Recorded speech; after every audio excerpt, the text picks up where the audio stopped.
Friends, இந்த வீடியோவில் நம்ம ஒரு முக்கியமான தகவல் பற்றி பார்க்க போகிறோம். அதாவது இந்த எஸ்ஐஆர் 2025 சம்மந்தமாக தமிழக தலைமை தேர்தல் அதிகாரி அர்ச்சனா பட்நாயக் அவர்கள் இந்த ஒரு அறிவிப்பு வந்து வெளியிட்டிருக்காங்க. வாக்காளர் ஆகிய நாம் எல்லோரும் கண்டிப்பாக இந்த தகவல் வந்து தெரிஞ்சுக்கணும்.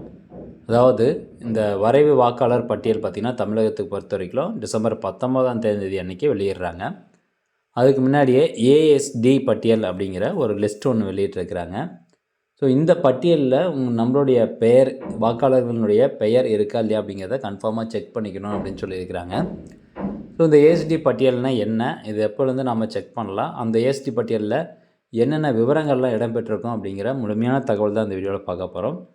ஸோ அதுக்கு முன்னாடி ஃபஸ்ட்டு இந்த தலைமை தேர்தல் அதிகாரி அவர்கள் என்ன சொல்லியிருக்காங்க அப்படிங்கிறத தெரிஞ்சுக்கலாம். அதாவது தமிழகம் முழுவதும் வாக்காளர் பட்டியல் சிறப்பு தீவிர திருத்தப் பணி நடைபெற்று வருகிறது. இதன் ஒரு பகுதியாக வரை வாக்காளர் பட்டியல் வரும் டிசம்பர் 19ஆம் தேதி வெளியிடப்பட உள்ளது.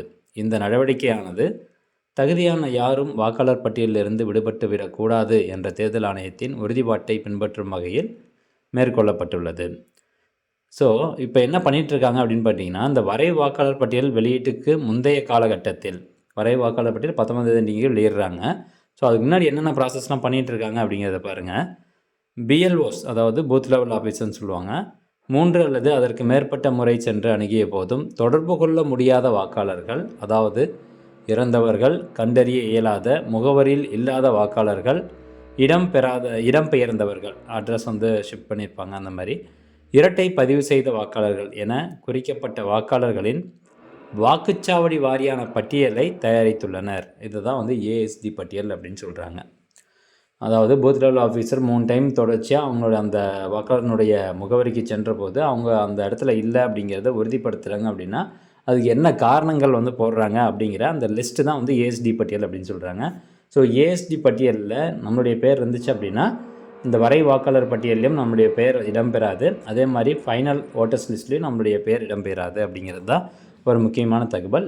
இந்த ஏஎஸ்டி பட்டியல் வந்து என்ன பண்ணியிருக்காங்க அப்படின்னு கேட்டிங்கன்னா, அங்கீகரிக்கப்பட்ட அரசியல் கட்சிகளின் வாக்குச்சாவடி நிலை முகவர்களுடன், அதாவது பூத் லெவல் ஏஜென்ட் அப்படின்னு சொல்லுவாங்க, இந்த ஒரு மீட்டிங்கை வந்து நடத்தியிருக்காங்க. இக்கூட்டங்களின் நடவடிக்கை குறிப்புகள் பிஎல்ஓ செயலியில் வாக்குச்சாவடி நிலை அலுவலர்களால் பதிவேற்றம் செய்யப்பட்டுள்ளது. ஸோ இந்த ஏஎஸ்டி பட்டியலில் அந்தந்த பூத் லெவல் ஏஜென்ட்டை கொடுத்து அந்த லிஸ்ட்டில் இருக்கக்கூடிய நபர்கள் என்ன காரணம் வந்து சரிதானா, இல்லை உண்மையாலுமே அந்த நபர்கள் அந்த அட்ரஸில் இல்லையா அப்படிங்கிறத மறுபடியும் ஒரு தடவை வெரிஃபை வந்து பண்ண சொல்லியிருக்கிறாங்க.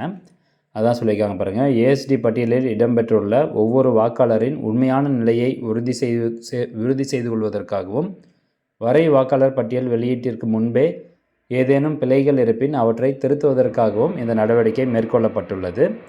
வரும் டிசம்பர் 19ஆம் தேதி வரை வாக்காளர் பட்டியல் வெளியிடப்பட்ட பின்னர் இறந்தவர்கள், கண்டறிய இயலாத அல்லது முகவரியில் இல்லாத வாக்காளர்கள், இடம்பெயர்ந்தவர்கள், இரட்டை பதிவு செய்த வாக்காளர்கள் பட்டியலில், இந்த ஏஎஸ்டி பட்டியலை தான் சொல்கிறாங்க, இந்த ஏஎஸ்டி பட்டியலில் இடம்பெற்றுள்ள வாக்காளர்களின் விவரங்களை அணுகுவதற்கான வசதி அந்தந்த மாவட்ட தேர்தல் அதிகாரிகளின் இணையதளங்களில் வழங்கப்படும். பொதுமக்கள் தங்களது விவரங்களை தேவைப்படி இப்பட்டியலில் சரிபார்த்து கொள்ளலாம். இவ்வாறு அவர் வந்து சொல்லியிருக்கிறாங்க. அதாவது இந்த ஏஎஸ்டி பட்டியல் எப்போ வெளியிடுறாங்க, தமிழ்நாடு பொறுத்த வரைக்கும் டிசம்பர் 19ஆம் தேதி அன்றைக்கி இந்த ஏஎஸ்டி பட்டியல் வெளியிடுறாங்க. அந்தந்த மாவட்டத்தினுடைய டிஸ்ட்ரிக்ட் எலெக்ஷன் ஆஃபீஸர் இருக்காங்க பார்த்தீங்களா, ஸோ அவங்களுடைய வெப்சைட் இணையதளம் மூலமாக நம்ம அந்த ஏஎஸ்டி லிஸ்ட்டை வந்து பார்த்துக்கலாம். அந்த ஏஎஸ்டி லிஸ்ட்டில் நம்மளுடைய பெயர் இருக்குது அப்படின்னா அதில் என்ன காரணத்துக்காக நம்மளுடைய பெயரை ஏஎஸ்டி பட்டியலில் கொண்டு போயிருக்காங்க அப்படிங்கிறத நாம் வந்து வெரிஃபை பண்ணி பார்த்துக்கலாம். இப்போ உதாரணத்துக்கு வந்து பார்த்திங்கன்னா, இங்கே பாருங்கள், இது வந்து புதுச்சேரியுடையது, புதுச்சேரி மாநிலத்தினுடையது. இது வந்து ஓட்டர் ஃபைண்டர், அதாவது இதுதான் வந்து ஏஎஸ்டி லிஸ்ட்டு. இங்கே பாருங்கள், search by EPIC number in ASD அப்படின்னு சொல்லியிருக்காங்க. இதில் ரைட்டாக போய்ட்டு நான் உங்களுடைய ஓட்டர் ஐடி கார்டு நம்பர் போட்டு அதில் ஏஎஸ்டி லிஸ்ட்டில் உங்களுடைய பேர் இருக்குது அப்படிங்கிறத சர்ச் பண்ணிக்கலாம். ஸோ தமிழ்நாட்டுக்கு மோஸ்ட்லி அதனுடைய வெப்சைட் இன்டர்ஃபேஸ் இந்த மாதிரி தான் இருக்கும். இப்போது இதுக்கு புதுச்சேரி மாநிலத்துக்கு வந்து வெளியிட்டிருக்கிறாங்க. இப்போ ஒட்டுமொத்தமாக ஒரு பூத்தினுடைய, ஒரு வாக்குச்சாவடியினுடைய ஏஎஸ்டி லிஸ்ட் பார்க்கணும் அப்படின்னா இந்த state, district, assembly constituency, part number இதெல்லாம் கொடுத்துட்டு கேப்ச்சா இருக்கும், அதை கொடுத்துட்டு வியூ அப்படிங்கிறத கிளிக் பண்ணிங்கன்னா நெக்ஸ்ட் இந்த மாதிரி ஒரு பேஜ் வந்து ஓப்பன் ஆகும். ஸோ இதில் போனீங்கன்னா இந்த லிஸ்ட்டு வந்து ஓப்பன் ஆகிருக்கு. இந்த வாக்குச்சாவடியில் எத்தனை பேர் என்னுடைய பெயர் நீக்கப்பட்டிருக்கோ அவங்களுடைய விவரங்கள் கொடுத்து என்ன காரணத்துக்காக அந்த எஸ்ஐஆர் ஃபார்மை இந்த நபர்கள்ட்டேருந்து இந்த வாக்காளர்கிட்டேருந்து வாங்க முடியல அப்படிங்கிறதுக்கான காரணம் பார்த்திங்கன்னா லாஸ்ட் காலமில் இருக்கும். இப்போ அதில் பாருங்கள், வரிசை எண், வாக்காளர்னுடைய ஓட்டர் ஐடி கார்டு நம்பரு, வாக்காளர் பெயர் வந்து கொடுத்துருக்குறாங்க. அதே மாதிரி அப்படியே லாஸ்ட் காலமில் வந்து பாருங்கள், சேகரிக்க இயலாத காரணம் இருப்பிடத்தில் வசிக்காதவர்கள். ஸோ அந்த அட்ரஸில் அவங்க இல்லை. நிரந்தரமாக குடிபெயர்ந்தவர்கள், ஒரு அட்ரஸ்லேருந்து இன்னொரு அட்ரஸ்க்கு போயிட்டாங்க. இறந்தவர்கள் அப்படின்னா இறந்தவர்கள் அப்படின்னு சொல்லி இதில் போட்டிருப்பாங்க. ஸோ இதுதான் அந்த ஏஎஸ்டி லிஸ்ட். இந்த மாதிரி தான் நம்மளுடைய வாக்குச்சாவடியிலையும் பெயர்கள் வந்து போடப்பட்டிருக்கும். ஸோ இந்த லிஸ்ட்டில் நம்மளுடைய பேர் இருக்கா இல்லையா அப்படிங்கிறத கண்டிப்பாக வந்து வெரிஃபை பண்ணி பார்த்துக்கணும். ஸோ ஃப்ரெண்ட்ஸ், இன்கேஸ் உங்களுடைய பேர் வந்து இந்த வரை வாக்காளர் பட்டியல் 19 அன்றைக்கி வெளியிடுறாங்க பார்த்தீங்களா, அதில் இல்லை அப்படின்னா அந்த ஏஎஸ்டி லிஸ்ட்டில் இருக்கா அப்படிங்கிறத பாருங்கள்.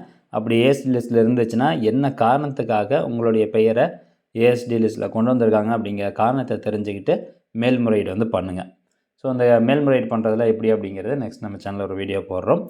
இந்த தகவல் கண்டிப்பாக உங்களுக்கு பயனுள்ளதாக இருக்கும் அப்படின்னு நினைக்கிறேன். மீண்டும் அடுத்த ஒரு நல்ல பதிவில் சந்திக்கலாம். நன்றி, வணக்கம்.